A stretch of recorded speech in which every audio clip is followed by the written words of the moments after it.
এখানে রাসূল পাক সাল্লাল্লাহু আলাইহি সাল্লাম ওনাকে আল্লাহ পাক সবার আগে সৃষ্টি করছেন, আবার সবার শেষে ওনাকে পাঠানো হয়েছে। কেন?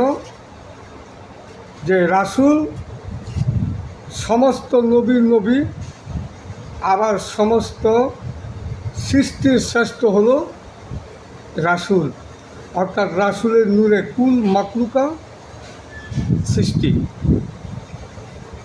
তো এই কারণেই রাসূল ছাড়া আল্লাহকে কেউ পাবে না। কেন? রাসূল কবরের মালিক, হাসরের মালিক, মিজানের মালিক, জান্নাতের মালিক, সব জায়গায় রাসূলের হলো মালিক। এই কারণে মা আয়েশা সিদ্দিকা প্রশ্ন করছিলেন, ইয়া রাসূল আল্লাহ, আপনার এই শরীয়তের আকীদা, যে এই পাঞ্জাবি পোশাক, টুপি, দাড়ি, এই শরীয়তের আকীদার উপরে মানুষ জান্নাত পাইবে কিনা? আয়েশা সিদ্দিকা রাসূলকে প্রশ্ন করেছেন।